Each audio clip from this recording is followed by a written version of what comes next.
Hi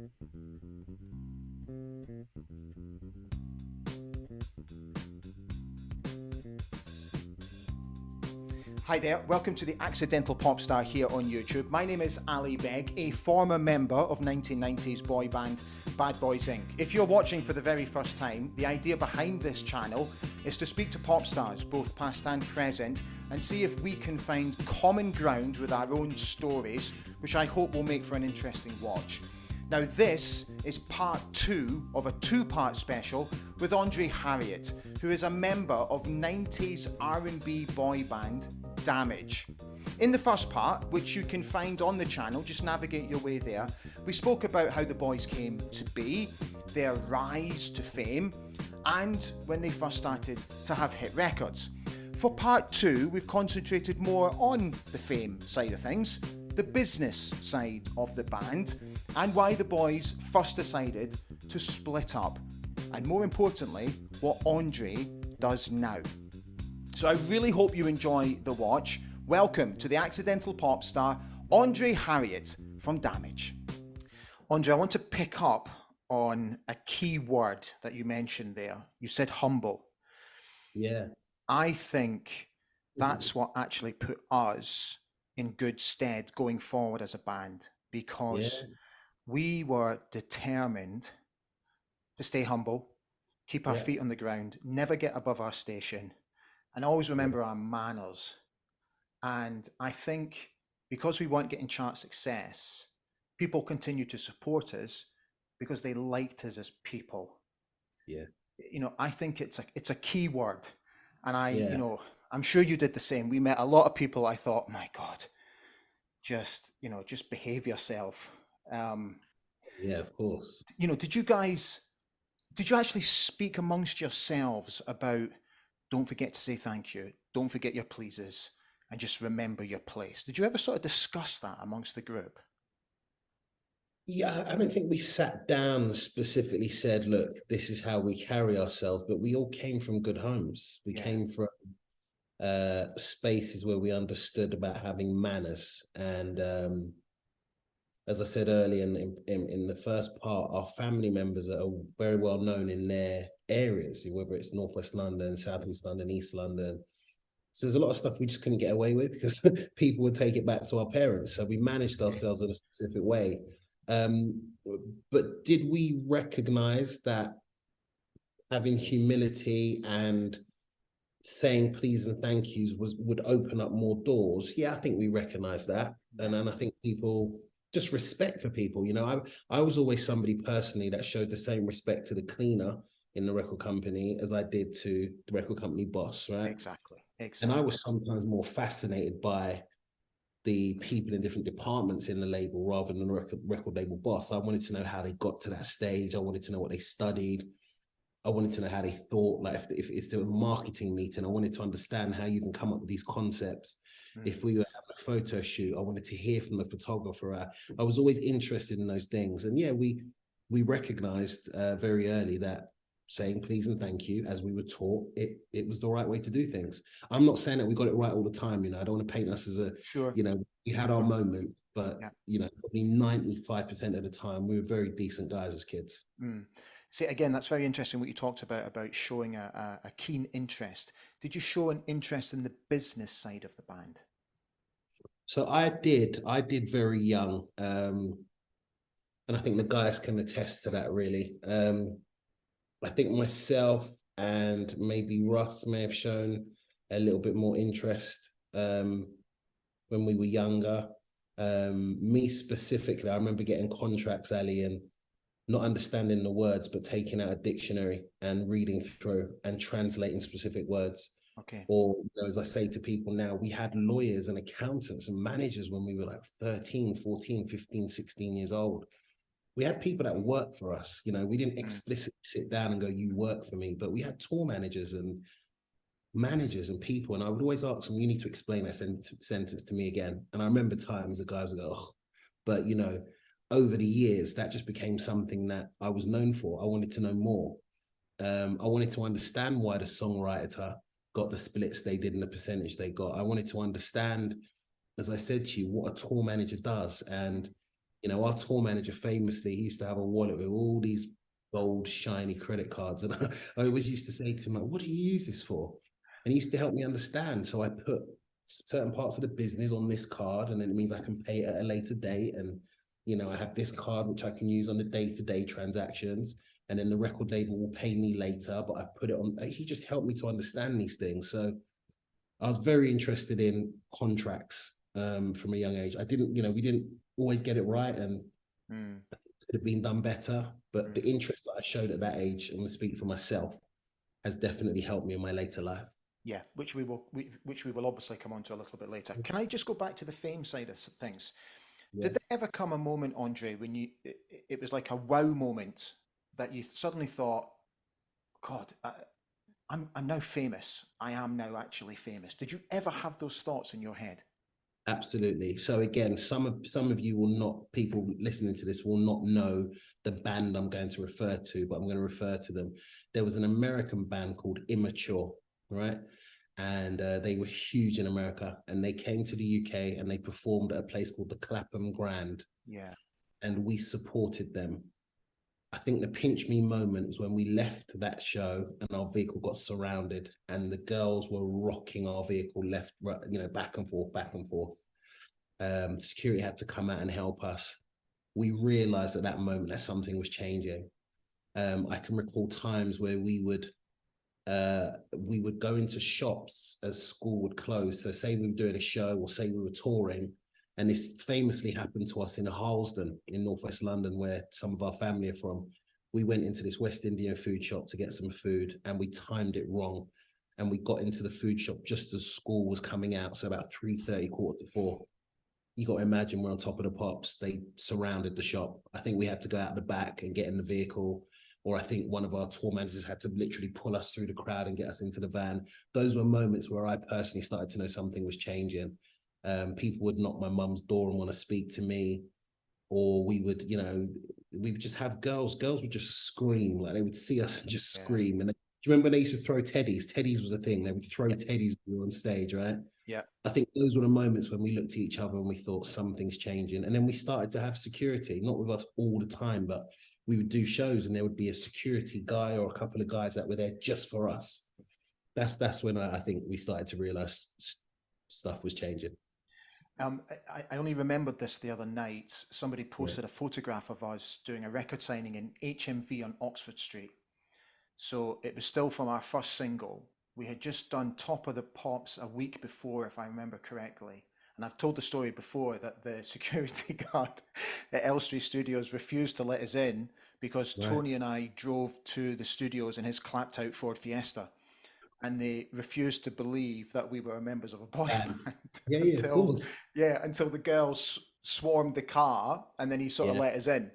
But the defining moment for me was when we did that record signing in HMV. We came out of HMV onto Oxford Street, and I swear to God, the noise that hit us is like nothing I've ever heard in my life. The place was rammed. There were police helicopters above, and the police had to form a chain for us to get into the van and get out of there. We made the 10 o'clock news. Wow. Yeah. And that was my real, whoa, okay, this is real now. This is actually happening now. Yeah. But I never embraced it. Okay. Did you embrace it? Embrace the fame? Yeah. Yeah, absolutely. So our first album, we were still very young. I think another moment, you know, just speaking to what you've just said there, we traveled Asia. So, you know, Asia and Australia, we did an Australia and Asian tour. Our record label said to us, look, you've got to go out and do this promo tour. You're having success in Asia and Australia. We had never been to those places. That was another pinch me moment. We remember landing in an airport, and the airport seemed quite empty. And we asked our record label in Southeast Asia where everybody was in the airport, and they said, well, they've shut the airport for you. Brilliant. What do you mean? And I remember those moments. I remember us going and having number ones in Australia for many, many weeks. We did huge shows in malls You know, we were in hotels with security. That's when we again started to realize that it wasn't just England that it was happening. It wasn't just Germany and parts of Europe. We were now really hitting across the waters. So the Australian and Asian tours where we started to embrace our popularity. Mm. And then when we came back from that tour, yeah, I think we were really kind of sitting in our identity as kid, not kid, as child and young adult musicians. I could never get my head around the fact that we flew to Japan. You know, we flew 20 hours to the other side of the world, and we probably got mobbed more than what we were getting back in the UK. And I could never get my head around that. I still can't, Yeah. to be honest with you. Yeah. But that's what it was. How This did is the other lads cope with it? Were you guys all very supportive of each other? I guess you seemed like yeah. such a tight unit together.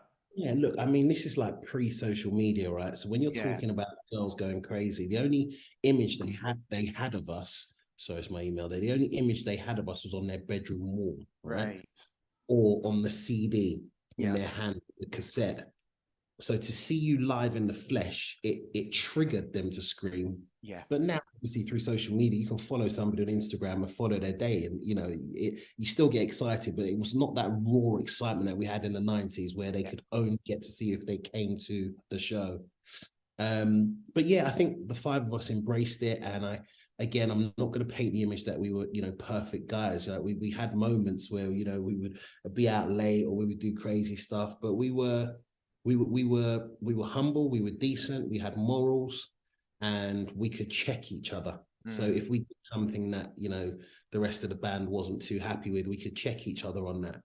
And as I said, we came from good homes, so we were not throwing TVs out of windows. yeah. Not doing, we weren't doing middle fingers to drivers. We weren't cursing record labels. We weren't doing that. We were just like, let's get on with it and let's just get this done. I only ever did that once. I threw a mattress out of a hotel window in Manchester, and Okay. I felt so guilty because our tour manager, he was from Wigan, and his family lived in Wigan, and we'd been on tour for weeks and weeks and weeks, and Right. and it was his only chance to get home to see his family. Put us Right. in a hotel in the city centre of Manchester, and we just rioted. We just went absolutely mental. And the poor guy, Yeah. he had to come out from his home, and he had to take us to another hotel, and he was absolutely fuming. Yeah. And it never ever happened again.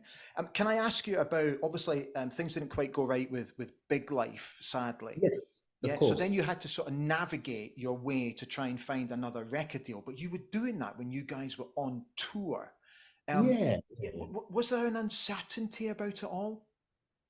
Again, because the five of us were very strong, we didn't just get together to perform. We were, brothers, and we were enjoying the whole experience. When Big Life went into liquidation, that's what happened. They lost Yeah, their money, and the receivers came in, and we were told on one day that the record label was no longer there. Now, because we were having so much success, the owner of the record label said, "Look, I'm going to start a new imprint, and I would really like you guys to follow me. okay. So if you would, if you come and sign with me, I will give you X amount of money and I will walk you into the major record labels." And that's what they did. They Oh, walked us brilliant. into EMI.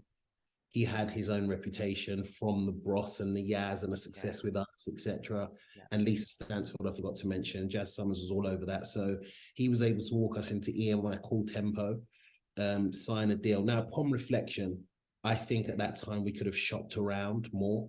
mm, I think we had the knowledge we had now, we probably would have done something either independent or maybe signed to a bigger management team at that time and done something different.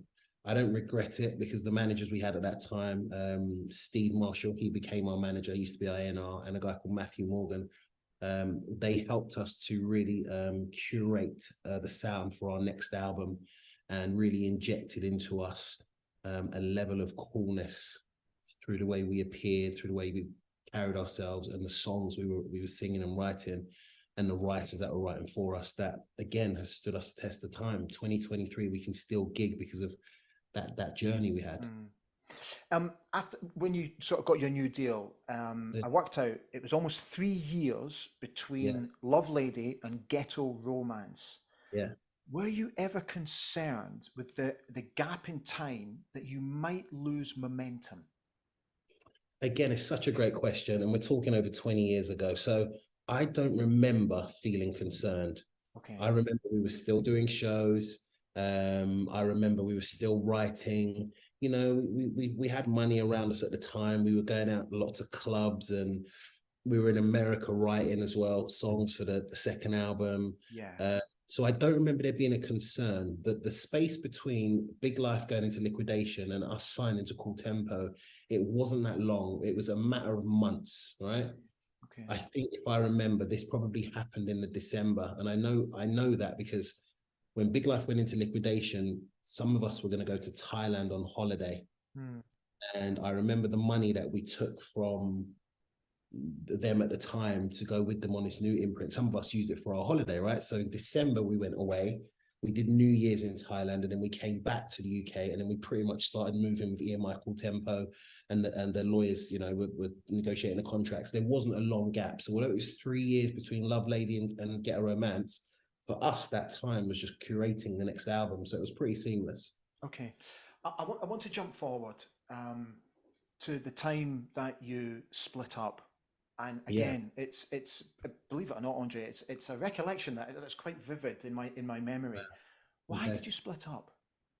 So you know, we did the Big Reunion TV show about, I don't know, 10 years ago, and a lot of our stories came out on that ITV show.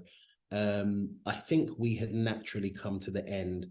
Our record label hadn't picked up the option for our second album. So we had Get a Romance. It was a huge hit. Just to let you know, again, I said to you earlier, as a black male band, as an African Caribbean band, we were still not given the same marketing spends, the same push that other guys and other bands were getting. So Damage signed to EMI at the same time as Robbie Williams and Coldplay. I can tell you that because I remember Chris Martin standing with me in a shop in Leicester Square, where we were buying equipment, and we were both into production. I remember Chris Martin saying, "It's great that we're both on EMI," and da da da da. At that time, EMI understood rock, right? Yeah. And EMI understood Robbie because he had just come from Take That. He had done Angels. He was moving. That's when Robbie got that huge deal with EMI. Yeah. Um, we were on an imprint called Cool Tempo, and it just meant that our spends and our support was not the same. So when Get a Romance came out, they didn't push it in the way they thought they needed to. The only reason those songs worked is because our fan base was so dedicated. You know, radio pluggers were so dedicated. The radio stations were behind us, but the label didn't spend the way they should have on it. So as we finished our first album, we did, like, you know, a cover of Earth, Wind and Fire's After Love Has Gone and some other hits. The chart position started to decline, but the credibility of the band was increasing. So, you know, so in the chart world, you're not hitting, but credibility wise, you're solid. They didn't pick up the second option. We tried to do something independently. We did a record called Live and Liberated. The band moved away from being just a 5-piece harmony group to a live band. Yeah. So I got on the drums, Russ got on the guitar, Noel got on the keys, and Jaden Corey were out the front doing lead vocals. We toured with Gabrielle. We were really swelling and creating a good energy, but financially it was a struggle. We sat down one day, and I think there was a lot of pressure. And I think I remember vividly that Corey came to us at that moment, and he had said that he didn't want to proceed anymore. And we still had a string of live dates booked in. So the four of us went out and did shows. And then it just got to a point where it naturally just started to fizzle out, right? And yeah, I mean, that's my recollection. And then the four of us, you know, we started to do different things. The four of us created a band called Cherry Blackstone, right? So we had this name, and it went on to be myself, Jade, Russ, and Noel, and a female singer called Red, who is now my wife, is Wendy Harriott. Yeah. And she was the front lady. We needed a female singer. She was the powerhouse that we really needed. And she gracefully, or graciously, should I say, joined us because we needed something different. We were shopping around for a deal. People came to see us. It didn't really pick up. And then myself, Jade, and Wendy decided to just go out on our own. We had musical differences. You know, Russ and Noel wanted to do something which was a bit more R&B at the time. myself, Jade, and Wendy wanted to do something which was far more likened to, like the Rolling Stones, U2, et cetera, et cetera. Still mixing a bit of funk and soul. And that's really how Damage kind of ended. Corey stepped away, the four of us continued. We then continued into Cherry Blackstone, and myself, Jade, and my wife Wendy moved on, and that's how it ended. Something that I'm incredibly proud of that you did, because trust me, I know what it's like when you 1 minute you're here, and then the next day you're like, okay, so I don't have a record deal, I don't know what to do next, I don't have any sort of direction. You quite obviously had a direction.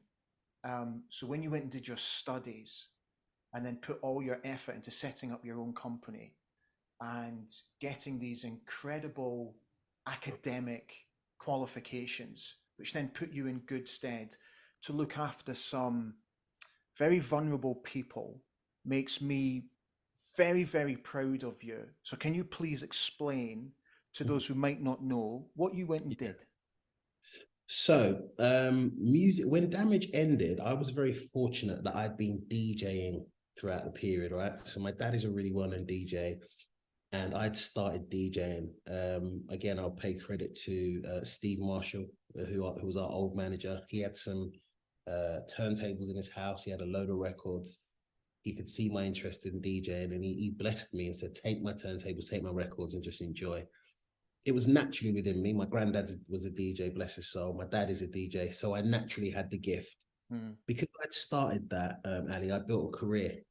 And I was going out to places like Ibiza, Ayia Napa, Felleraki, all these places in DJ. And financially, that held me as the band really ended. Yeah. That held me. I got married in 2004, and my wife said to me, which I always tell the story, money's not a major issue at the moment for you. So what would you want to do with your life? Now, I had been born in Northwest London, a place called Stonebridge, but I was raised mainly in Brockley and Lewisham.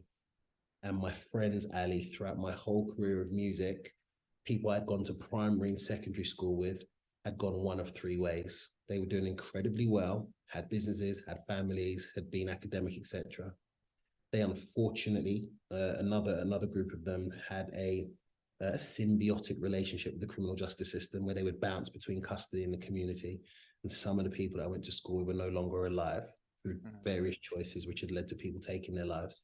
Yeah. So when my wife asked me that question, I said to myself, I want to show kids in my local area that places like Southeast Asia, Australia, and all these things exist. I wanted them to know that they could do more than just being in the local area. I didn't have the qualifications, so I spent a year as a volunteer in a charity. That charity was called Rainer, and it formed with another charity called Crime Concern and became Catch 22, which is a huge national charity now. I was then seconded into the youth offending service in Lewisham, which is the area that I kind of grew up in. That helped me in one of two ways. I was now working with the children in the youth offending service, who were the children of people I'd gone to school with. So in terms of my credibility, that was solidified because people knew me from music, but they also knew that, I knew their parents, and their parents could kind of vouch for the work I was doing. I went and did my first degree in criminology and sociology at the age of 30. So I was a mature learner. I got a first class honours in that. Spent 8 years in the youth offending service, went through some very difficult times, but also some really incredible times. I then went and did my master's at the Tavistock in organizational consultancy and leadership, using systemic and psychodynamic approaches, because I realized that if people are not healthy within their roles, if we don't work with the staff around their psychological well-being, they'll burn out, and then it means they can't give the care to the children. 2012, 2013, I left local authority, set up my own organization, and I just wanted to do things different. I wanted to get away from the bureaucracy, and I wanted to do something that really gave us outcomes. And just dedicated our life to working with children who are most at risk of becoming involved in crime, and then working in the secure estate, which is basically youth prisons, with children who have gone on to commit some of the most serious offences in the United Kingdom. And we help to provide offender behaviour programs, which are psychologically informed, culturally aware, culturally sensitive, Mhm. We provide access to education and employment when they come home from prison. We train prison officers, and we do one-to-one work with more complex children. Wow. That's kind of what we've built over the past 10 years. I just think it's absolutely phenomenal. And Yeah. honestly, I can't praise you enough for what you do. And you also now sort of couple that with you guys are sort of back together and back Yeah. performing. And I just think it's absolutely fantastic. But can I ask, Yeah. second time around, and I know Corey's not there anymore, but second time around, does it feel any different? Oh, it's majorly different. Is it? So between us, we have, let me try and count the children. So I have one, Jade has two, that's three. Noel has three, that's six, and Russ has four. So there's seven children between us. Brilliant. Three of us are married. And I give you that context because decisions that we make now are not just based upon us getting up and going doing shows. It's based upon our families, our businesses, Yeah. or the jobs that people have. So yeah, it's different now, but I think we do appreciate it in a different way now. You know, when I look out at the audience and I see women and men who are my age still coming to our shows, spending their hard-earned money, singing along to our songs, I have a different level of respect because they're taking money from their mortgages, they're taking money from their kids, they're taking money from, you know, this is their hard-earned money, and they're still coming out to see us. It's a different level of respect that we have for them now. Right, I've got one final question for you. And I really hope you understand where I'm coming from because I still, to this day, and it's been 30 years now since we signed our record deal, that I Yeah, have these moments.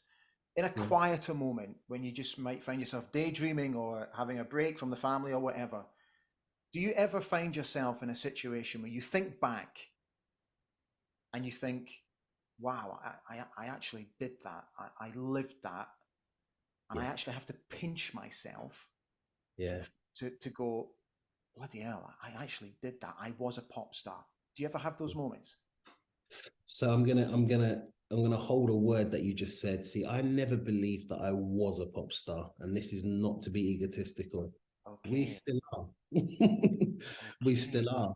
And I tell you why that is because I can walk down the street and people will still go, that's that guy from Damage. I can go to a professional meeting and people will go, that's that guy from Damage. We can still get on stage as a band and still command so much adulation from the audience, like organic, like real truthful love and care from our audience. So I never have those moments where I go, I was. I did have a period where I shied away from it when I just got into work mode. Mm-hmm. But we've always felt that we are these guys because we worked extremely hard for it. The pinch me moments are when I listen back to our first album or I see video footage of us as kids. And then I go, I remember that exact moment. I remember when we recorded that hit. I remember when we were in America with, you know, like Little Kim and Junior Mafia. I remember when we were, you know, on top of the pops. I remember when we did smash hits. I remember, you know, being around it just all these incredible artists. Actually, I've got a story that I must share. And Please do. Please do. I often I often tell this one personally, but we were in Germany on tour and we were supporting Boyzone. Hmm. And in Boyzone, you had, is it Keith? Yes. I'll tell you something that Keith did. Is it Keith? Am I Keith talking Duffy. right? Keith Duffy. There we go. Yeah. Keith Duffy. Duffy. I will always remember him for what he did for us in Germany. We were supporting them. We were sitting in a hotel one day after the show and we're around a table and there are a group of German fans and they said, Damage, you were incredible tonight, but you'll never be successful in Germany. And this is us as teenagers, right? And Keith is sitting at the table with us and Keith stood up and said to them, like, how could you say that? Why would you say that? And they said, because they're black. They'll never be successful in Germany. Keith literally ran her off the table. And I'll always remember how he stood up. And when we speak about calling things out and speaking to the ignorance of somebody in that moment, Keith from Boyzone did that. And I remember being at that table and looking at him and going, wow. So I just wanted to share that story. Those are the moments when you think about pinch me moments or moments when you look back and go, what did we do? I remember that vividly, where Keith from Boyzone, who were one of the biggest bands at the time, told a group of German girls to get up and leave the table because they'd basically just been they'd been honest in their opinion, but it was obviously disparaging to use those words towards us. Yeah, absolutely. He's a great guy, Keith. In fact, Yeah. all the Boyzone lads were fantastic. Oh, incredible. just very quickly, I'll never forget when we saw their first ever video of them performing on top of a rooftop, and there was about 6 or 7 of them, and our management showed it to us. And I remember saying to the lads, and I've never forgotten it, I said, if they ever get bigger than us, we might as well pack up and go home. And I remember we did the Smash Hits tour with them, and it was just before they brought out Love Me For A Reason. We went to Dublin, we did a show in Dublin. My God, when they came on, the place went mental. They were huge. Yeah, massive. And I remember being on the bus with Ronan on the back seat, and he gave me a listen to their album. And I listened to about 5 or 6 songs, and I took the headphones off, I gave it to him, and I just went to myself, yeah, we're fucked. 100%. And you know, we got very close to those guys. Remember, they had an incredible security guy, and they, you know, they always showed us a lot of love, looked after us on tour. But those are some of the moments that I recall. But yeah, just speaking to your point, and this is not being egotistical, I never feel that we are has-beens, because our fans to this day tell us you're still relevant. Yeah, absolutely. And you always will be, mate. And you always will be. Andre, it's been absolutely fantastic. Thank you so much, mate, for giving up your evening to talk to me. I've loved every minute of it. Thank you so much, fella. All good. Take care. Bless you. Bye, mate. Bye-bye. So there you have it. Thank you so much for watching. I really hope you enjoyed a 2-part special with Andrez Harriott from Damage. If you haven't already done so, I'd be very grateful if you would please consider subscribing to The Accidental Popstar here on YouTube. We've got plenty of new interviews lined up as we continue to get bigger. It doesn't cost you anything. So that's us. I really hope you enjoyed my 2-part special with Andrez Harriott from Damage. Thank you so much for watching, and I'll see you again very soon for a brand new episode of The Accidental Popstar. Bye for now.